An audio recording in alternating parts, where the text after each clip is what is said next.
Hello everybody and welcome back to Big Dan's channel.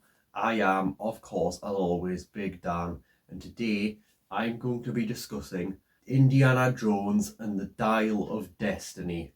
So this is one that I went to see yesterday at the cinema.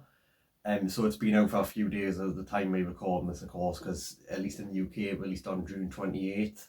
Going into this after, because I did rewatch Kingdom of the Crystal Skull and Raiders of the Lost Ark before going into this.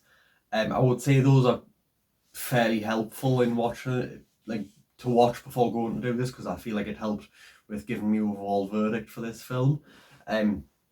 Because the reason being is that there is like lines of dialogue from those films and just characters referenced in that help make the film sort of more emotional and tie them all together, if that makes sense. So this is definitely not sort of like a standalone film, if that makes sense. Like it wasn't anyway, but it's less standalone, if that is the only way I can really describe it.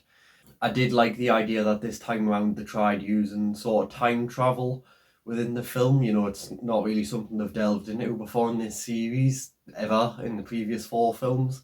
Well, at least I can remember. I thought it was quite well pulled off, because basically to give you an idea of how the dial works, and this isn't too much of a spoiler, I'd say, it's meant to be where it was an item created by the philosopher Archimedes, and you need to find multiple pieces of it to join together. It's not just like one piece that works by itself. And what it does is it finds what are called fissures within time, and it reveals them to you so you can travel through them. That's how it works. I haven't really found any problems with that plot wise. Like I think I've heard a few people claim like, oh, it's a plot hole, but like from the ones I've read about what they've said about it, I've found ways that it's not, if that makes sense. The fact that I enjoyed this film is also opposed by a lot of my friends who I talk to who've seen this, because they thought it was terrible when I actually thought it was really good. I'd have to say my favourite part of the film is probably the opening, about maybe 20 minutes or so of it. The rest of the film's good, but like that was probably the highlight of it. Like if I look back on this in a few years and think back to the film, the opening will probably be the bit I remember, if I do remember any of it. I'd say compared to the other ones, it's probably about, it's not on the same level of those sort of classic 80s films, but it's near them. Like it's better than Kingdom of the Crystal Skull, and before you hate on us, I will say that I do actually somewhat enjoy Kingdom of the Crystal Skull. Which I know obviously a lot of people don't, and that's okay, but it's just, I don't see the problem people have with it. I thought it was fairly decent. Like it's my least favourite, but still. So yeah, it's not as good as the originals, but it's still pretty good. It was an enjoyable watch. It does have its problems. For example, I'd say because it's in the final act of the film that the time travel thing that I mentioned is revealed, like how it works and all that. The last act, I didn't have this problem during the other two. The last act, I did feel sort of the running time going on to it, because if I remember correct, it's 2 hours 34. I was sort of glancing more at my watch by that point, because I was like, can we just get this over with, because it did drag it out a little bit. But yeah, it wasn't too bad. The ending of it I quite liked, because it is quite iconic, because tiny spoiler here, I promise, but it won't ruin the film too much for you if you haven't seen it, because the film ends with a hat, like his iconic fedora getting pulled off a clothesline into it, like into the house.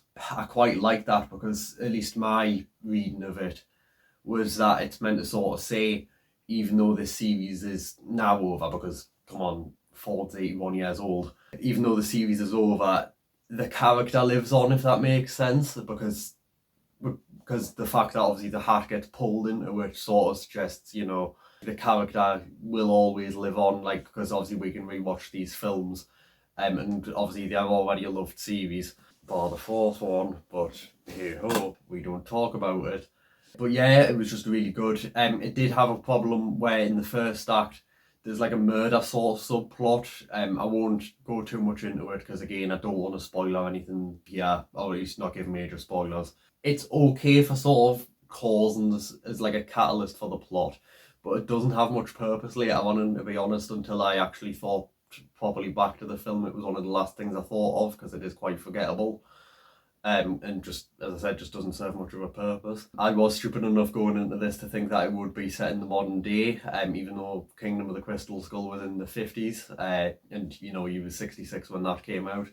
So, you know, he would have to be like 120 or something. So yeah, my maths didn't check out on that one, but hey ho. I also like that this film, it's willing to sort of go back to its roots of, because obviously I know Kingdom of the Crystal Skull was where they tried doing something different, which was something I appreciated about it, was where they tried using the Soviets rather than Nazis. This time around it does go back to the Nazis, because if you've watched the trailer, you'll know that it's meant to be where the villain of the film, played by Mads Mikkelsen, is trying to go back in time to before World War II in order to make it so that you can fix Hitler's mistakes and change the outcome of the war. It was a decent idea, and I liked how they implemented the idea of the dial for it. I also liked that the dial is introduced quite early on in the film, which the others haven't really done. I thought it was nice because it sort of shows like this is what the film's focused on, like this is what you need to care about, and sort of explained it early on, like with the opening, which, as I said, was probably my favourite part of the film. I also liked, and this is a minor detail and just shows how much of a film nerd I am, by the way, but I just loved also as well that in the opening credits, I don't know if you pay attention to the previous ones. If you do, well, bonus points to you, I suppose. The opening credits of the previous ones, it has like a certain sort of font to it. I don't know how to describe it, like the format, like that exact same format they've kept in this one, and I liked it quite a bit because well, I was 3 when the first one came out, so this is the only Indiana Jones film I will ever probably watch in the cinema, unless obviously they do re-screenings, but you know what I mean, like as in like the only new one. That was quite nice. I liked it because it made us, I felt like that was something that made us so engaged with it. It was kind of like when they brought out the new Star Wars trilogy a few years back. But yeah, I did really enjoy that. Like it kept us in, I think it helped us keep it engaged for the 2.5 hours that the film was on, because I just feel like it like reminded us like you are actually watching an Indiana Jones film in the cinema. So I think that probably helped me score a bit. So bonus points to the editor, I suppose. Yeah, just for nostalgia purposes, even though I wasn't alive during the 80s, but hey ho, I say what I'm nostalgic about. As you can see, like I really enjoyed this film. I thought it was really good. I recommend that you go to see it. I know it's got some mixed reviews, but what can I say? I just give my opinion, so I can't really talk for what anyone else thought was wrong with it. I feel sorry. I do feel bad for you if you didn't enjoy it as much as I did, but you know, I'm glad I did enjoy it as much as I did. So for that reason, my final verdict for Indiana Jones and the Dial of Destiny is an 8 out of 10. The first half hour or so was tempting us a little bit to give it a 9. Like, because sometimes when I watch these films, I do often think, like, what's my verdict going to be here? But yeah, I thought, and after the first act, it does slow a bit, and it could have probably been a bit better in the second act. But yeah, even so, I still found it fairly enjoyable. In the second act, going into it, I was slightly worried that this was going to become a Jurassic World Dominion. Well, I mean, the first act was actually good, but no, it did manage to at least, even though it was worse, it wasn't like a complete flop in the second act. So yeah, that's why it stays at an 8 and not like a 3 or something like that. Because yeah, I just didn't like Jurassic World Dominion. If you watch my review, you'll know. So yeah, please watch Indiana Jones and the Dial of Destiny.